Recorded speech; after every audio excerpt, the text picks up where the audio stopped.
Danielle Whitfield was 33 years old when her husband of 11 years told her to pack her bags and see what happens. Terrence stood in the doorway, arms crossed, voice dripping with contempt. He said she'd never survive without him. Said the house, the money, the life they'd built, none of it was really hers. He didn't know about the second phone in his gym bag, or the messages between him and Bianca that Danny had already photographed, one by one, in the dark. He didn't know she'd spent 2 years signing checks under a name he'd never bothered to ask about. Danny said nothing. She walked upstairs, packed one bag, and made a single phone call. Terrence laughed, certain he'd won, certain she had nowhere to go and no one coming. He had no idea what was already in motion, and within the hour, headlights would fill the driveway, 10 of them, and Terrence Whitfield would finally understand exactly who he married. Before we dive in, comment where you're watching from today. And if stories like this speak to you, hit subscribe, because tomorrow's story is even more intense. The coffee was done by 6:47 a.m. Danny knew because she always had it done by 6:47. Turkey on whole wheat, no mustard. The crusts cut the way Terrence liked, even though he was 36 years old and had never once asked her to stop. She wrapped the sandwich in parchment paper and set it beside his keys on the counter. Then she wiped her hands on a dish towel, poured herself a cup, and went to work. Her office was the smaller of the 2 spare bedrooms at the end of the hall. That was what she called it when Terrence asked. A spare room, a little space to keep herself busy. The room had a second-hand desk, a basic rolling chair, and 2 monitors that Terrence had never looked at closely enough to notice were high-end. A power strip ran along the baseboard. A whiteboard on the far wall was covered in numbers, routes, and dates, but the whiteboard faced away from the door, and Terrence never came in far enough to see it. She sat down, put in her earbuds, and dialed. "Good morning." The voice on the other end was Malik Freeman, her COO, her closest friend since their freshman year at Howard. He was already at the office. He was always already at the office. "Morning," she said. "What's the Dayton situation?" "Resolved. Rerouted the Dayton run through Columbus. We're back on schedule." "Good.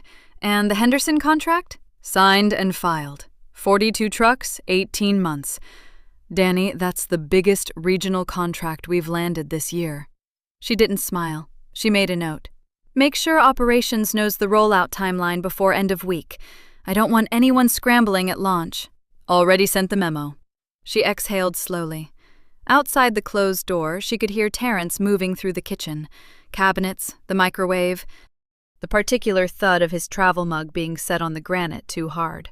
"I'll call you after lunch," she said quietly. "Everything good?" Malik asked. He always asked. She always said yes. "Everything's fine," she said, and pulled out the earbud. Reeves Logistics had been her father's creation. Otis Reeves had started it with 2 trucks, a contract with a regional grocery chain, and a work ethic that bordered on obsessive. By the time he died 6 years ago, the company ran a fleet of over 200 trucks across 4 states and cleared 8 figures annually. He left it entirely to Danny, along with one instruction she'd never forgotten. "Don't put your name on anything until people already know your worth, baby girl. Let them figure out what they got after it's already theirs to lose." She had honored that in every way she knew how. The company still bore his name. She still ran it under her maiden name, Danielle Reeves, in every contract and filing and board correspondence. She was invisible in the places Terrence moved through, and she preferred it that way. At least, she had told herself she preferred it. Terrence appeared in the doorway of the spare room at 7:15. He was dressed well. He always dressed well.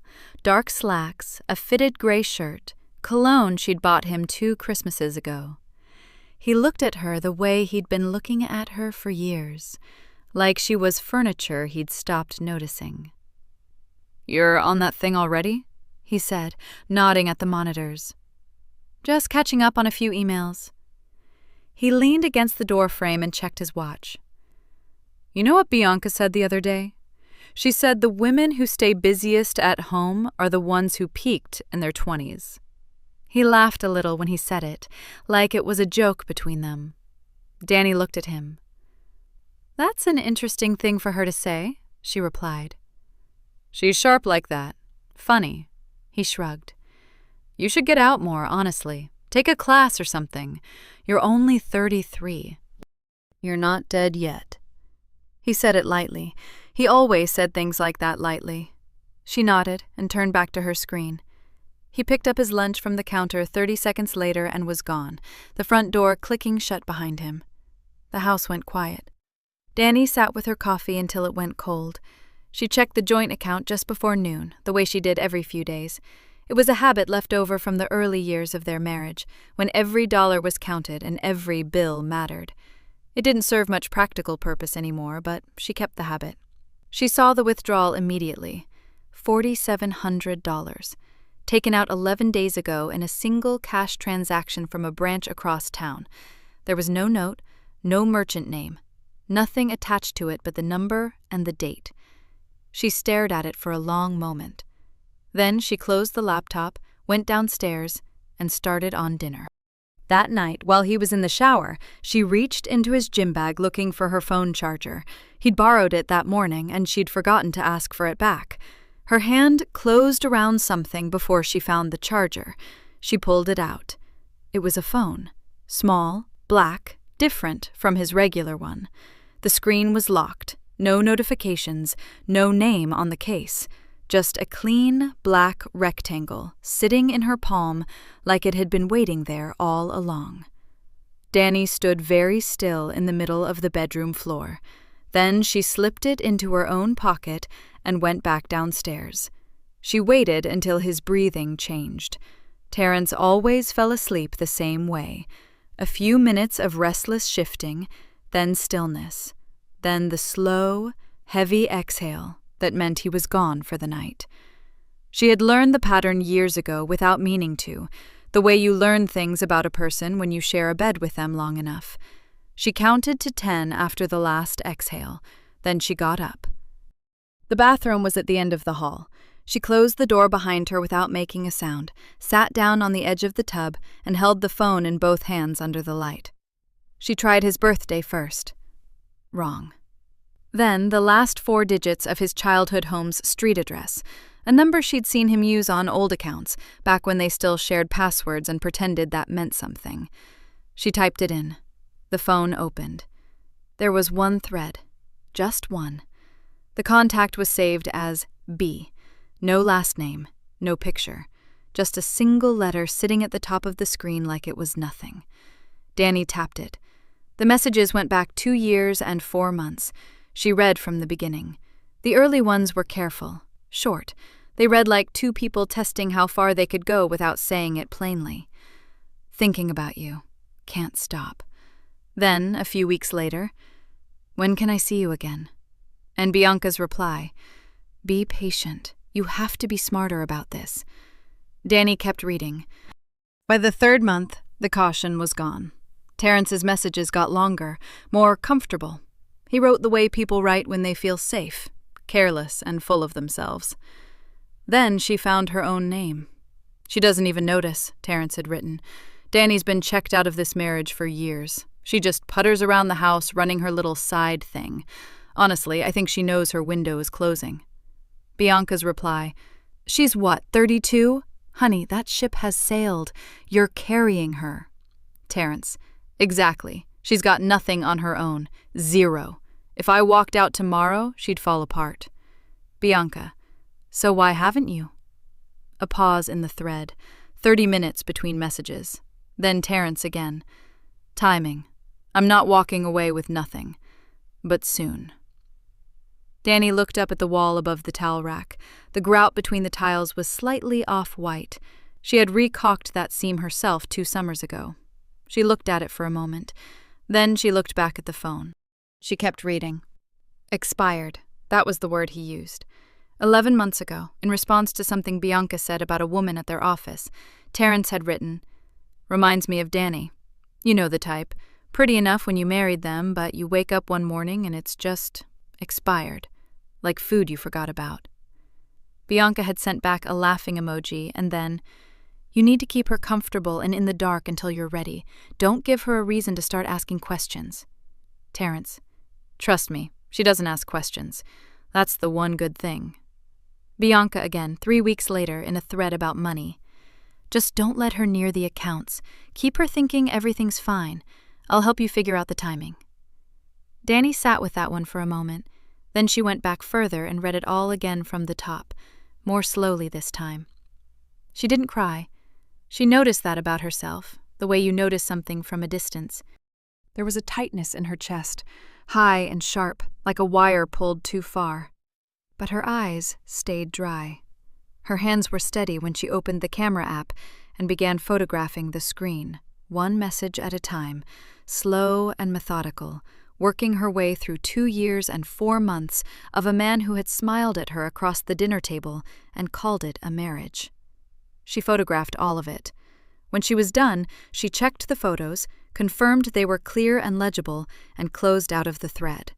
She powered the screen off. Then she walked back to the bedroom, eased his gym bag out from under the bed where he'd kicked it, and put the phone exactly where she'd found it. She zipped the bag. She straightened the strap. Terrence shifted in his sleep. She didn't move until he was still again.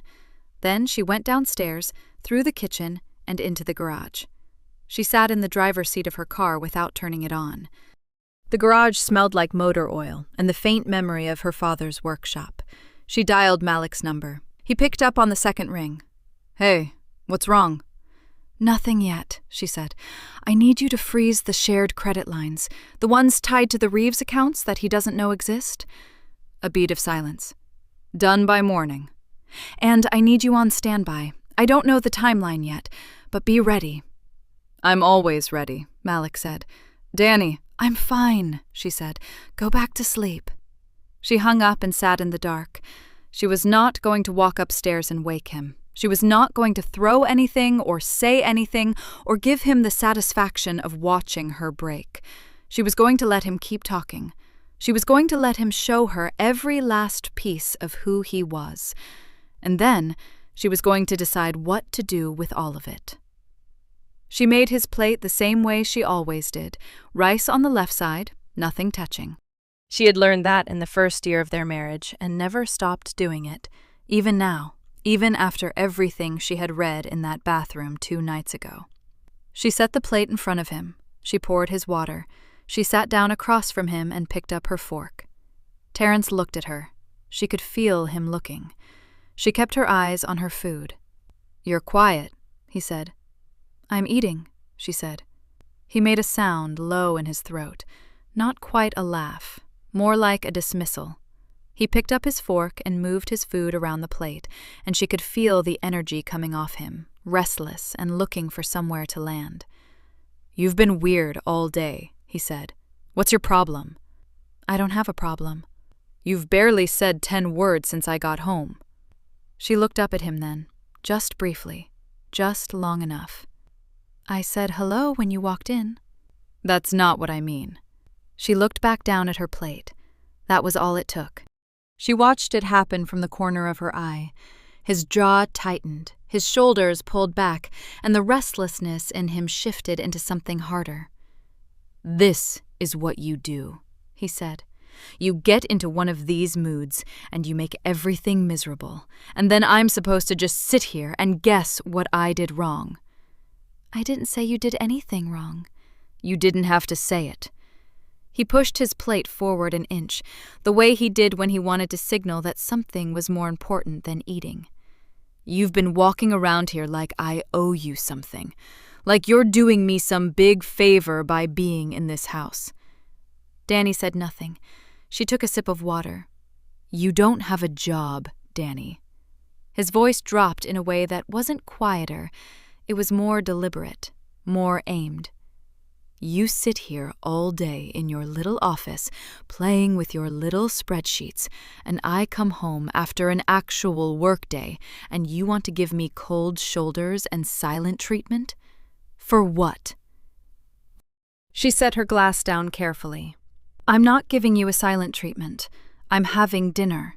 You're being paranoid and difficult, and I'm tired of it." He leaned back in his chair and crossed his arms. "You know what your problem is? You don't have enough going on. You've got nothing filling your day, so you manufacture drama to fill it." She looked at him then, fully, calmly. She let him see that she was not flinching. That seemed to make him angrier. He stood up, not fast, slow, deliberate, like he wanted the height advantage. He looked down at her from across the table with the particular expression she had watched him practice over the years without realizing he was practicing it. The look that said, "I am explaining something obvious to someone slow." "You want to act like you're above all this? Fine." He gestured around him, at the kitchen, the house, the life she had kept running quietly in the background of his. "Leave then. Go ahead. See what happens." A short, ugly laugh. "You've got nothing without me. You know that. You've always known that." Danny put her fork down. She stood up from the table. She folded her napkin once, neatly, and laid it beside her plate. Then she walked past him toward the stairs. "I'm serious," he called after her. "Walk away. See how far that gets you." She didn't answer. She went upstairs, pulled one bag from the closet shelf, just one, a black canvas duffel she'd had for years, and packed it in 11 minutes flat. A week of clothes, her laptop, the small locked case from the back of the dresser that held her real documents, the ones tied to Reeves' logistics, the ones Terrence had never thought to ask about. She zipped the bag. She picked up her phone and called Malik. He answered before it finished ringing. "I'm ready," she said. "We're 20 minutes out," Malik said. She hung up, sat on the edge of the bed, waited. She heard Terrence come up the stairs, heard him stop in the doorway. Heard the silence that followed when he saw the bag on the bed. "What are you doing?" She didn't answer. "Danny." His voice had changed. The arrogance was still there, but something underneath it had shifted. A hairline crack. "Danny, come on. I'm not doing this tonight." She stood. She picked up the bag. She walked past him into the hallway. "I'm calling your bluff," he said, following her down the stairs, voice rising again to cover the crack. "Go ahead. Call somebody. Call your mama. See who comes to get you." She opened the front door and stepped out onto the porch. The night was warm, quiet. The cul-de-sac was still. Then it wasn't. The headlights came first, 10 pairs of them appearing at the entrance to the street, one after another, steady and unhurried, cutting through the dark like something deliberate. Black SUVs. All of them, moving in a line so clean it looked rehearsed, because it was. Curtains shifted in the house across the street. A porch light came on 2 doors down. Neighbors stepped outside in ones and twos, drawn by the sound, by the light, by the sheer weight of 10 vehicles filling a quiet residential street at 9 o'clock on a Tuesday. Terrence had followed her onto the porch. He was still talking, something about proving a point, something about she'd be back by morning. But his voice had slowed, had thinned. He was watching the SUVs the way a man watches something he doesn't have an explanation for yet. The lead vehicle stopped directly in front of the house. The driver's door opened. Malik stepped out, unhurried, dressed sharp, and looked past Terrence like he wasn't there. He looked at Danny. "Ready when you are." The other 9 vehicles sat idling behind him, patient, still. Their headlights lit up the entire front of the house like a stage. Terrence went quiet. Not the quiet of a man making a decision, the quiet of a man whose next sentence had simply stopped existing. He stood on his own porch, in front of his own street, in front of every neighbor who had stepped outside to look, and he had nothing. Danny walked down the porch steps, past the flower bed she had planted herself 3 years ago, down the front path. She didn't look back. She reached the lead SUV, and Malik opened the passenger door. She put her bag in, got in after it, and pulled the door shut. The convoy pulled out smoothly and without hurry, headlights sweeping over the quiet faces of the neighbors still watching from their yards, and within a minute the whole line of vehicles had turned the corner at the end of the street and was gone. Terrence stood alone on the porch. The street was silent again. Every neighbor who was still outside turned and went back in, and not one of them said a word to him. The townhouse was small and quiet and clean. Danny had stayed here before.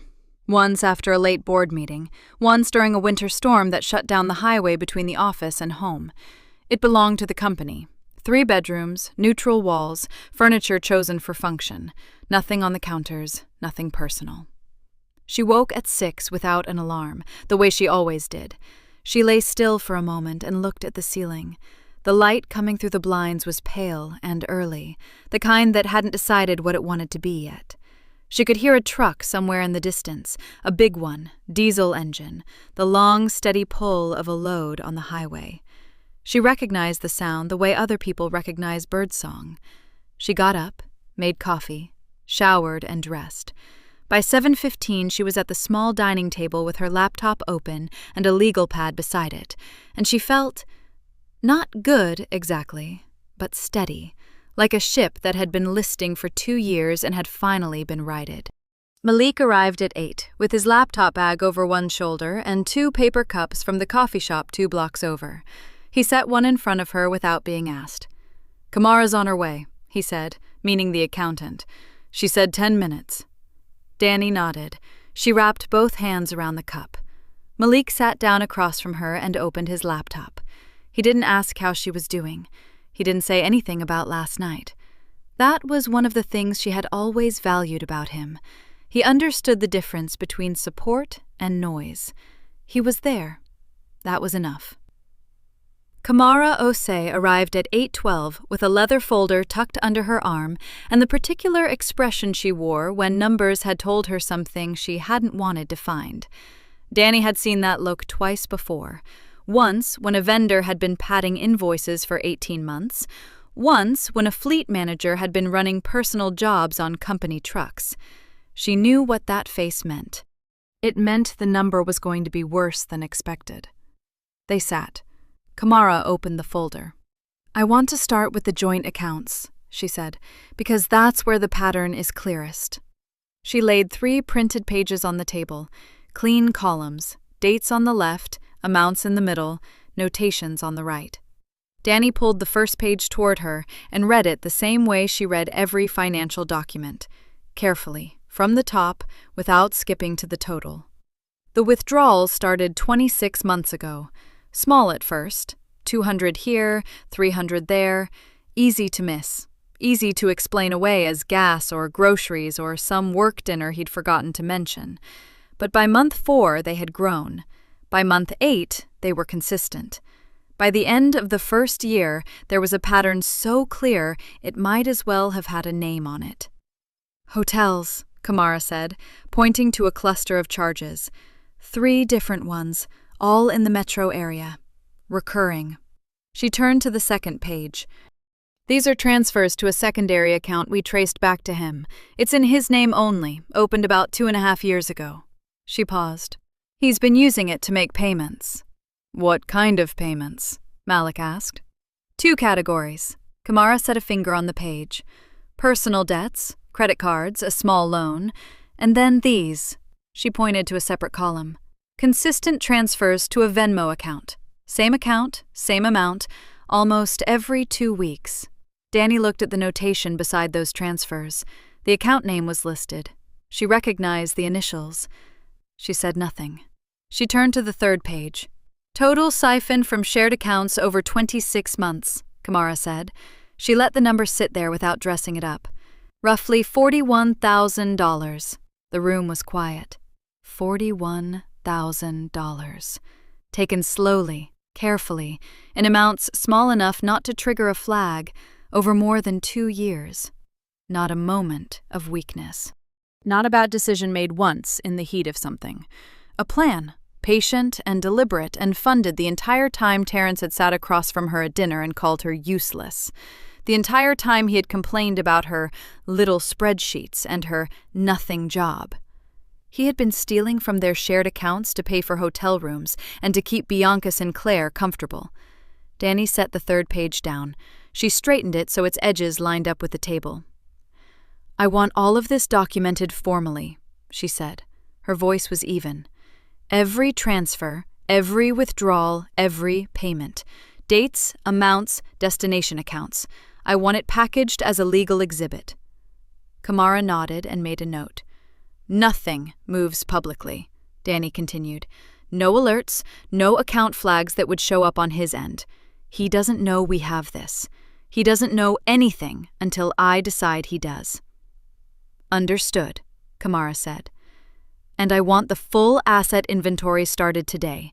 Everything in both names. Everything he thinks is joint." Malik was already writing. Danny picked up her coffee. She took a slow sip. Outside, somewhere on the highway, another truck passed, low and steady and moving toward wherever it was going. She had built this company on knowing exactly where everything was, every truck, every load, every dollar. She was going to apply that same principle to what came next. The meeting was wrapping up when her phone buzzed against the table. She looked at the screen. Mom. She picked it up and answered. "Hey, Mama." "Don't hey Mama me." Yvonne Reeves's voice was sharp and warm at the same time, the way it always was when she was worried but didn't want to say so directly. "Terrence's sister called Lorraine this morning, and Lorraine called me. So I need you to tell me what is going on, and I need you to tell me right now." The restaurant was a small Caribbean place Yvonne had been coming to for 20 years. Corner booth near the back. The kind of spot where the lighting was warm and the noise from the other tables gave you just enough cover to say what needed to be said. Danny arrived first. She ordered water and looked at the menu she already knew by heart. Yvonne came in at 12:30 exactly, wearing a mustard yellow blazer and the expression of a woman who had been holding something in since 7 that morning. She slid into the booth across from Danny, set her purse down, and looked at her daughter the way she always did, directly, without softening it. "You look tired," Yvonne said. "I'm fine." "I didn't ask if you were fine. I said you look tired." She picked up the menu, scanned it briefly, and set it back down. "Now, tell me what you already know so I don't waste time telling you things you've already figured out." Danny gave her the short version. The phone, the messages, the 2 years of transfers, the $41,000. Yvonne listened without interrupting. That in itself was notable. When Danny finished, her mother was quiet for a long moment. She looked down at the table. Her jaw moved slightly, the way it did when she was choosing words carefully. "All right," Yvonne said. "Then what I have to tell you is going to land harder than I'd like." The food came, and neither of them touched it right away.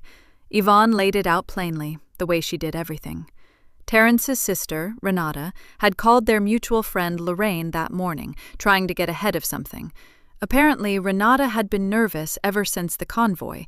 Word traveled fast in that cul-de-sac, and it had traveled all the way back to Terrence's people by midnight. Renata told Lorraine that the family has known about the girl since the spring, Yvonne said. Not all of them, but enough. His mother knew. Renata knew.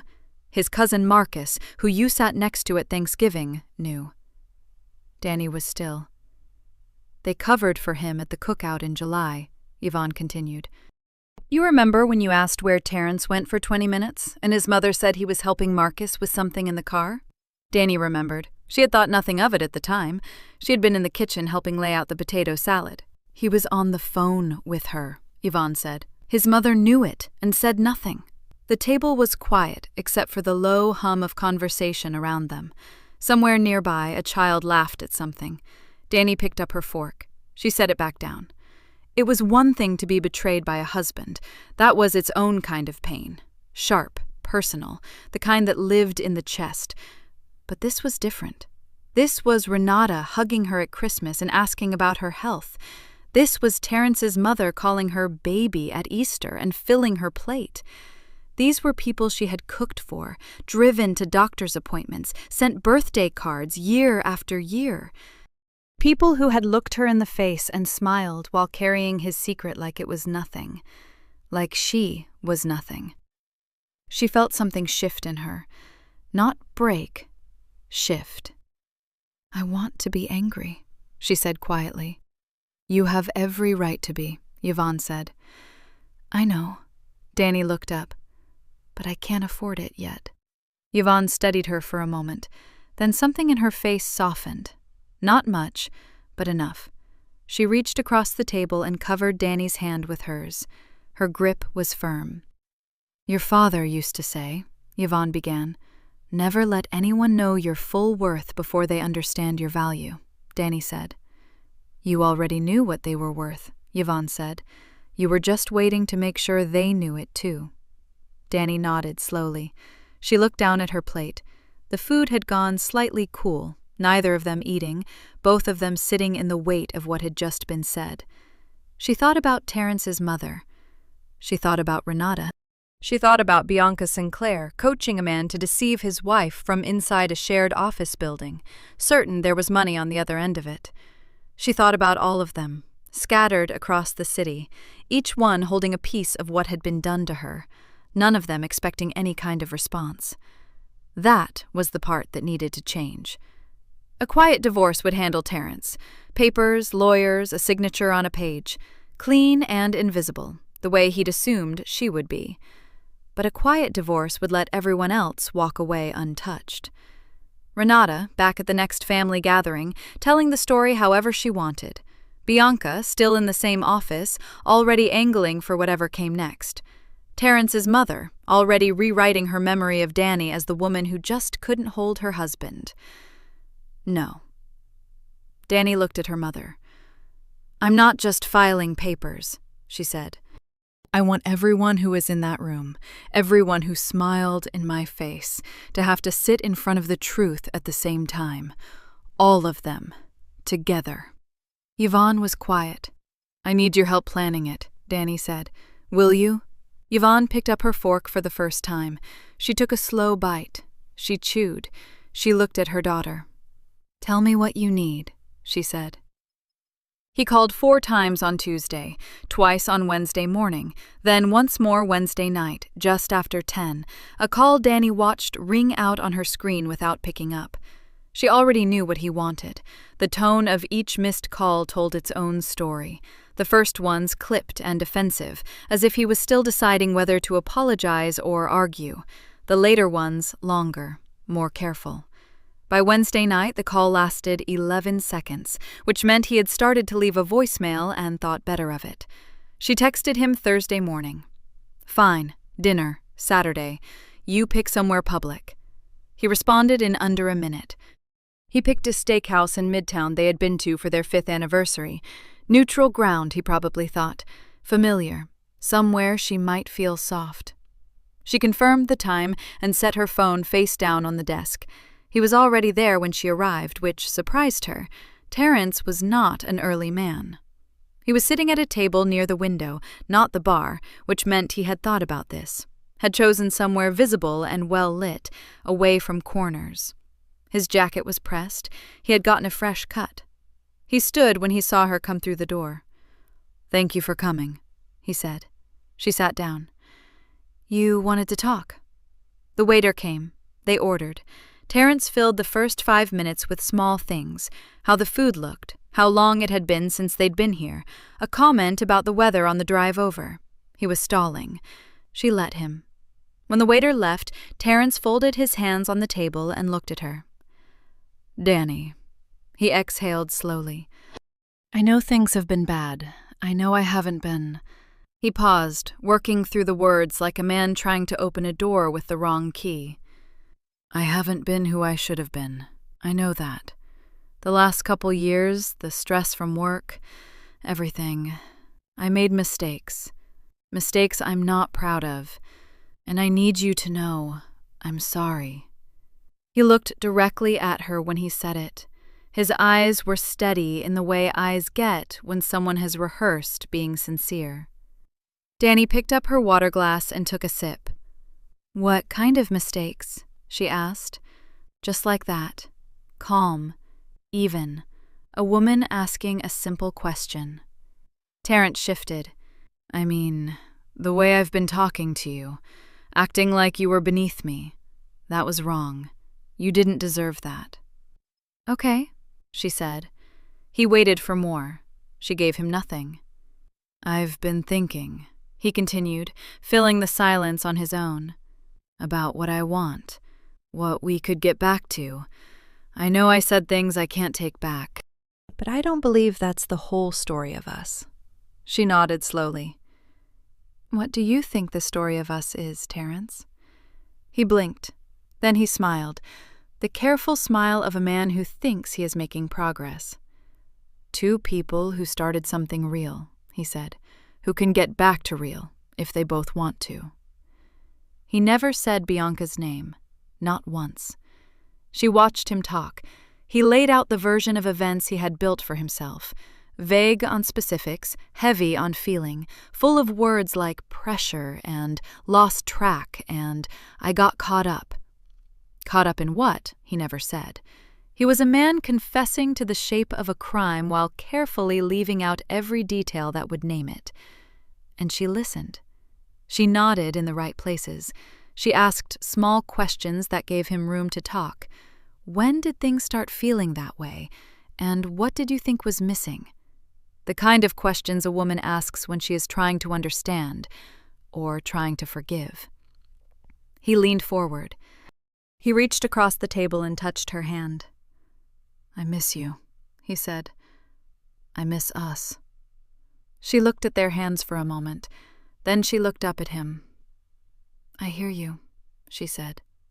3 miles away, in a conference room at the Reeves Logistics offices, Danny's attorney was finishing the last of the account separation paperwork. The joint investment account Terrence had never paid much attention to, the shared credit line he assumed was still accessible to him, the property deed on a storage unit registered under both their names that held assets Terrence had never bothered to inventory. Malik had been in that room since noon. He had sent Danny a check-in text at 7:15. Everything was in motion. All of it quiet, none of it visible from a steakhouse in Midtown where a man was reaching across a white tablecloth, believing he was reeling something back in. Danny left before dessert. She gave no answer about reconciliation. She thanked him for dinner. She said she needed more time to think. She said it the way you say things when you want someone to believe they still have time. Outside, the night air was cool. She walked to her car. She unlocked it, sat down, and checked her phone. One new text, Malik. Source inside Bianca's company reached out, says she has something on Bianca and Terrence's money, wants to talk to you directly. The coffee shop was small and quiet, tucked between a dry cleaner and a print shop on a side street in Buckhead. Danny arrived first. She chose a table near the back wall facing the door and ordered a black coffee she didn't plan to drink. The woman who walked in 10 minutes later was named Cheryl. Early 30s, natural hair pulled back, a tote bag over one shoulder, and the careful walk of someone who had talked herself in and out of this meeting at least 3 times before finally showing up. She spotted Danny, and the recognition was small, but real. A slight straightening of the shoulders, a breath taken and held. Malik had vouched for her. That was enough. "Ms. Whitfield." Cheryl slid into the chair across from her. "Danny is fine." She kept her voice easy. "I appreciate you coming."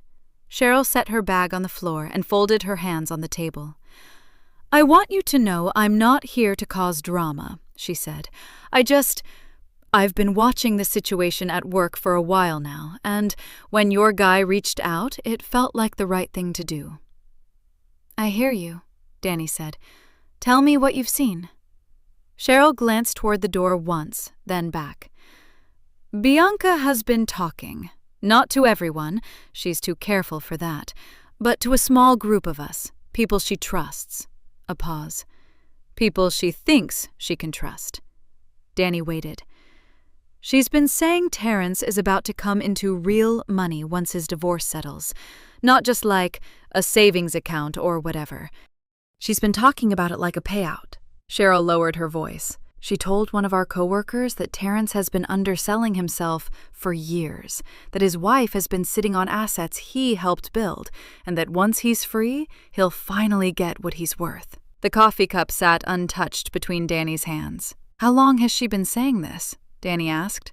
"At least 6 months, maybe longer." Cheryl pulled out her phone, hesitated, then turned it to face Danny. "She said it in a group chat, just 4 of us. She thought it was private enough." Danny looked at the screen. The messages were exactly what Cheryl had described. Bianca's name at the top, the words clean and confident, the tone of a woman who had already decided how the story ended. Once T is out from under that dead weight, it's a different conversation. He's been carrying her for years and she doesn't even know it. That changes when the papers go through. He's not asking for much. Half is half. And what's half of what she's sitting on? Do the math. Danny read it twice. Then she set the phone gently back on the table. Thank you, she said. Cheryl exhaled. She's not a good person. I want you to know I didn't sign up to watch someone get played like this. You didn't, Danny said simply, and neither did I. She called Malik from the car. He picked up on the first ring. How'd it go? Bianca thinks Terrence has money coming out of this divorce. Danny pulled onto the main road, one hand on the wheel, her voice level. She's been positioning around it for months, encouraging him to push, because she thought there was something to collect on the other side. A short silence. Then Malik said, She has no idea. No, Danny said. She doesn't. Neither does he. Because the truth neither of them had ever bothered to find out, was that there was nothing for Terrence to collect. The business was hers, inherited under her maiden name, structured with layers of legal protection her father had put in place long before Terrence ever came into the picture. The accounts Terrence knew about were the only accounts he had ever had access to. His name was on none of the rest of it. He had spent 2 years draining a joint checking account and calling it strategy, while the real architecture of Danny's life sat completely outside his reach. He had been planning to take half of something that was never his. Set up the call with my mother tonight, Danny said, and I want the 3 of us in a room tomorrow. Done, Malik said. They met the next evening at Yvonne's house, at the same kitchen table where Danny had grown up doing homework and listening to her father talk about the business like it was a living thing that needed tending. The overhead light was warm and yellow. Yvonne made coffee and set out cups without being asked. Danny laid it all out. The timeline, the messages from the second phone, the financial damage, Cheryl's account of what Bianca had been saying at the office. The full picture, assembled piece by piece over the past 2 weeks, laid flat on the table for her mother and her closest friend to see. Yvonne listened without interrupting. When Danny finished, her mother was quiet for a moment. Then she said, So they both built their plans around money that was never his? Yes, Danny said. Yvonne nodded once. Then they need to hear that, together, in person. That was the part they built from. A dinner, structured as a professional courtesy extended to Terrence's employer, a gesture of goodwill between companies before the formal close of a shared contract. The kind of thing that required attendance without raising suspicion. Malik knew the right people to make the framing credible. Yvonne knew Terrence's family well enough to know exactly which words would guarantee they showed up. Bianca would be included through Terrence's employer's guest list. She would have no reason to question it. The invitations went out under the Reeves Logistics letterhead on Friday morning. Professional, courteous, airtight. By Friday evening, every confirmation had come back. Terrence, Bianca, his sister, his parents, all of them. Every single one. The venue was a private dining room on the 14th floor of a downtown Atlanta hotel. Floor-to-ceiling windows, white tablecloths, a long mahogany table set for 18. The kind of room that made people sit up straight without being told. Danny had chosen it on purpose. She arrived 30 minutes early with Malik, walking the room once, quietly, checking the placement of every chair. The folders were already at each seat. Slim, cream-colored, closed. No label on the front. Just a small gold R embossed in the corner. Reeves. The guests arrived in clusters. Terrence's parents came first, dressed up and visibly flattered, his mother commenting on the view. His sister arrived just behind them, her smile quick and tight. Terrence came in at 7 on the dot, wearing a jacket Danny recognized. He spotted her across the room and lifted his chin. A greeting and a performance at once, his eyes warm in the way they always were when he wanted something.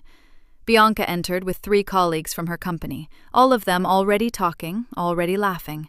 She wore red. She looked confident and careful, the way she always did, the way someone looks when they believe they are walking into a room they've already won. She had not yet noticed what was at her seat. Danny watched from the far end of the table as everyone settled. She let the room fill. She let the small talk rise and fall. She waited until the water glasses were full and the room had gone pleasantly comfortable. And then she stood. The room quieted. "Thank you all for coming." Her voice was steady and unhurried. She had no notes. She didn't need them. I want to start by being honest about why we're really here. Terrence's smile held for exactly 2 seconds. Then it faltered. You'll each find a folder in front of you, Danny said. Please open them. The room rustled. Pages turned. Bianca's colleagues opened theirs first. Curious. Professional. Terrence's mother opened hers slowly, her reading glasses coming out of her purse. Terrence opened his and looked down, and she watched the color shift in his face like a cloud passing over still water. Danny began with the money.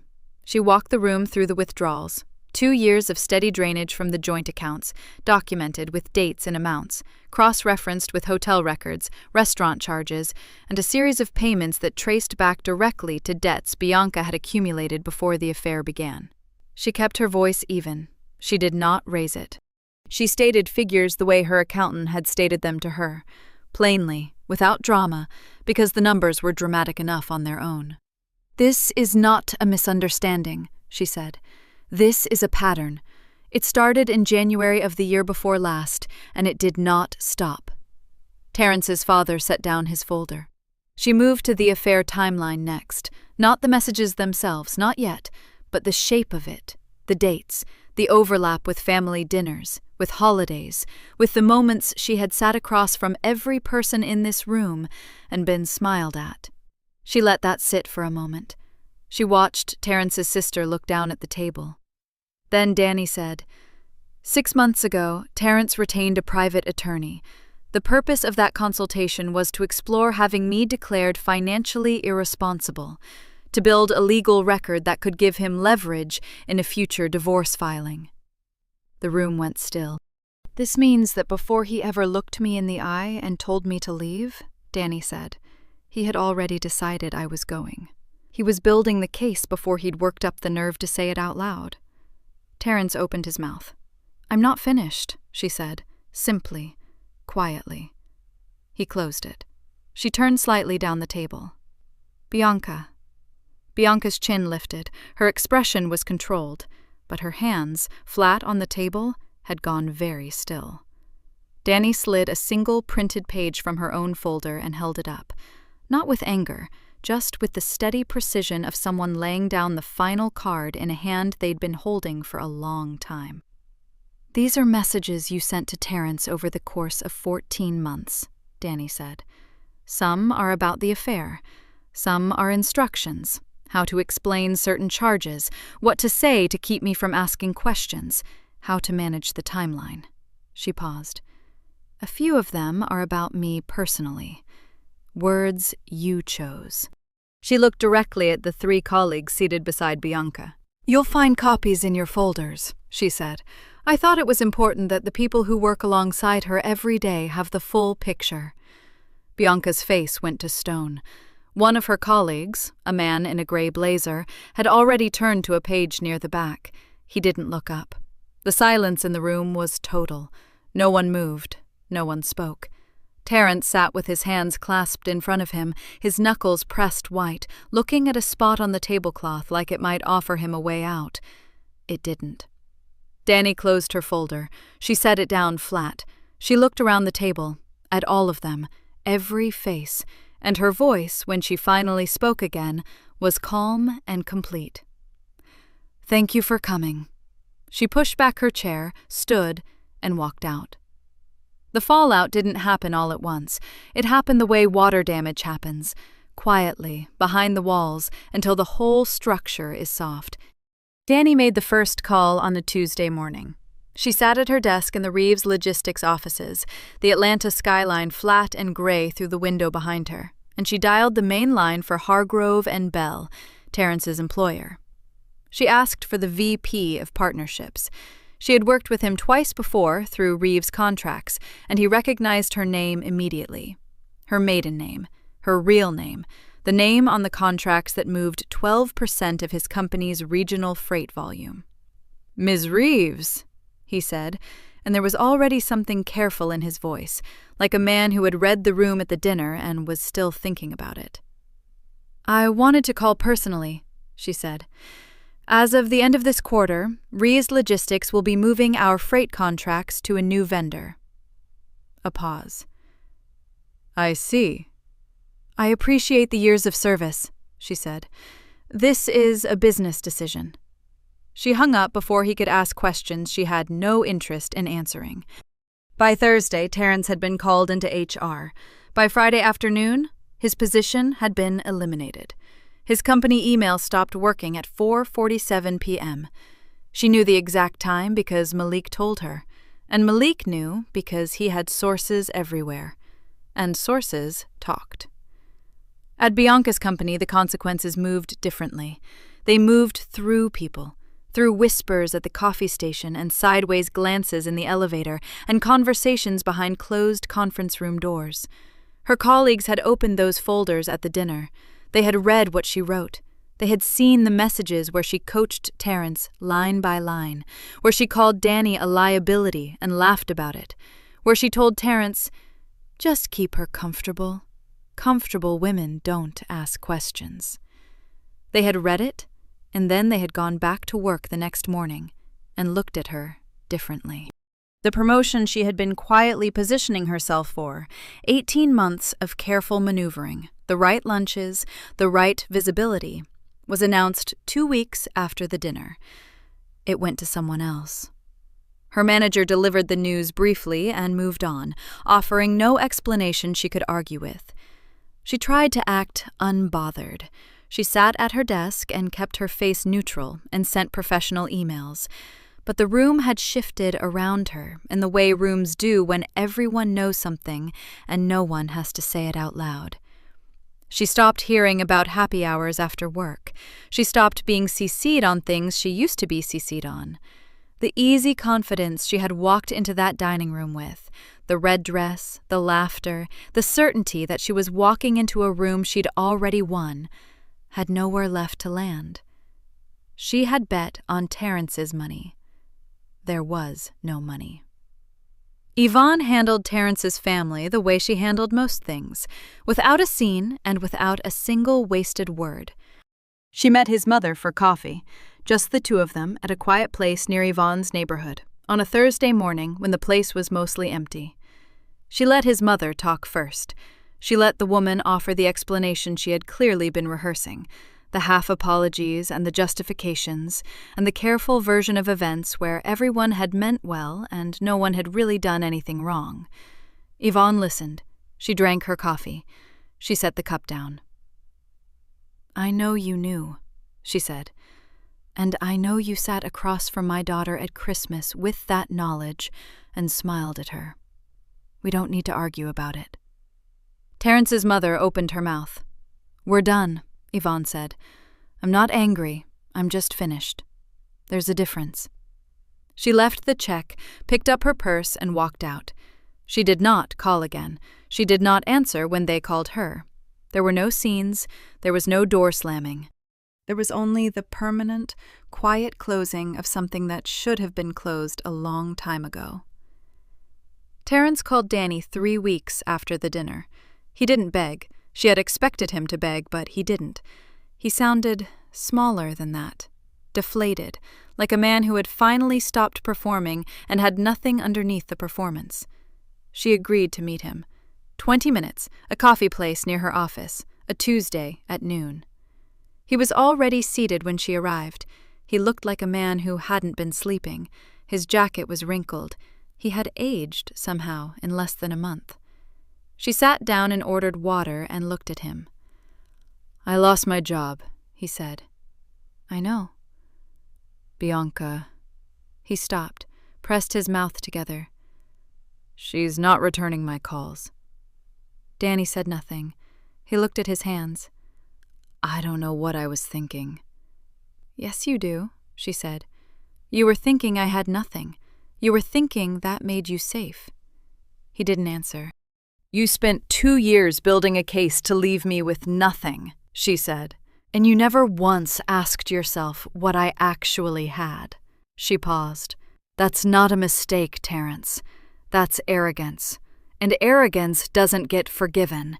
It gets corrected." He looked up. Her expression didn't change. "I'm not here to comfort you," she said. I agreed to this meeting because you asked, and because I believe in people hearing the truth plainly." She folded her hands on the table. "You underestimated me for 11 years. That's over now."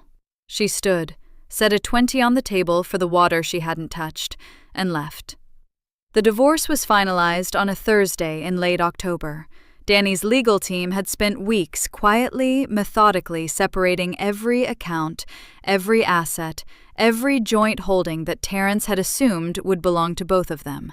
When the paperwork was done, the house, the one in the cul-de-sac where 10 black SUVs had once filled the street, was hers outright. Terrence walked away with what was his when they married. Nothing more. He had a week to collect his remaining things. He did it on a Saturday, with a rented truck and no help that she could see. She wasn't there when he came. She had somewhere else to be. 6 months later, Danny wore her name like she had always owned it. Because she had. She just hadn't let everyone see it yet. The lobby of Reeves Logistics headquarters was full that morning. Not loud. The company didn't run loud. But full. Fleet managers, logistics coordinators, regional directors, 3 people from the accounting team who had driven in from the Macon office just for this. They stood near the front windows and along the far wall, holding coffee cups and talking in low voices, and the whole room had the quiet energy of people who already knew what they were there to celebrate. Danny came through the front doors at 8:45. She wore a deep charcoal blazer and clean white underneath. Her hair was pulled back. Her posture was the same as it had always been, straight, unhurried, like a woman who had never once needed to rush for anyone. The only thing different was this: she wasn't hiding. No spare bedroom, no lowered voice on calls, no careful distance between her name and her title. Just Danny Reeves Whitfield, walking through the front doors of the company her father built, in a building that had her family name on the exterior glass, in letters tall enough to read from the street. Malik met her halfway across the lobby. "Ready?" he said. "Been ready," she said. He smiled, not the wide, relieved smile of someone who had been worried, just the steady smile of someone who had always known how this would go. The small gathering applauded when she stepped to the front of the room, and she let it wash over her without deflecting it, without the old instinct to shrink from recognition. She thanked her team. She talked about her father and what he built, and what it meant to carry it forward with her name attached to it, openly, the way he had always hoped she eventually would. Her voice was calm and clear and did not waver once. She had earned this room. She had always been in this room. She was just finally standing in the middle of it. Around that same morning, on the I-85 South Corridor outside Atlanta, Terrence sat in a car that wasn't new and wasn't his. He had borrowed it from a cousin. He was coming from a job interview, his 4th in as many months, for positions he would have considered beneath him a year ago and now needed badly. He was alone. The passenger seat held a paper coffee cup, a folded resume, and nothing else. He saw them before he understood what he was looking at. A line of black Reeves Logistics trucks moving north in the opposite lane. 11 of them, evenly spaced, the kind of convoy that moved with the quiet authority of something that had somewhere important to be. The company name ran down each trailer in clean white lettering: Reeves Logistics. The same name that had filled his cul-de-sac on a cold night 6 months ago, in the form of 10 black SUVs, while the whole street watched his wife walk away from him. He watched them pass one by one. He didn't say anything. There was no one to say anything to. The last truck moved out of his sight line, and the road went back to ordinary, and he sat there for a moment, with his hands on the wheel before he put the car back in drive. Danny thought about her father more now than she used to. Not with the old heaviness of grief, the kind that sat in the chest during quiet moments and reminded you of what was gone. This was different. This was more like carrying something close and familiar, the way you carry a good lesson you have finally figured out how to use. Otis Reeves had told her the rule once, when she was young enough that she hadn't fully understood it yet. They had been standing in the original Reeves warehouse, just the two of them, the air smelling like diesel and cardboard, and the particular weight of something being built from nothing. He had looked at her and said it simply, the way he said most things that mattered. Don't show anybody your full worth until they understand your value. Because people who don't understand your value will spend it like it's theirs to spend. She had heard it as a girl. She had lived it as a woman. She understood now, fully, without question, that the 11 years she had spent being underestimated had not been wasted years. They had been protected years. The rule had held around her like a wall, quiet and invisible, keeping everything she had built safe from someone who would have treated it like a resource to take and not a life to respect.